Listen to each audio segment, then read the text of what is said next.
கத்தாழ ஆகாது. நான் ஏரிக்கர மேலிருந்து 8 தேச பார்த்திருந்து ஏங்கி ஏங்கி காத்திருந்தேன் காணல.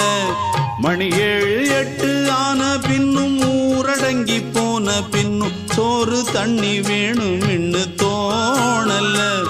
என் தெம்மாங்கு பாட்டை கேட்டு தென்காத்து ஓடி வந்து தூதாக போக வேணும் அக்கறையில்.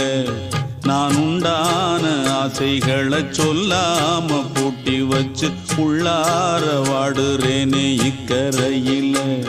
நான் ஏரிக்கர மேலிருந்து 8 தேச பார்த்திருந்து ஏங்கி ஏங்கி காத்திருந்தேன் காணல.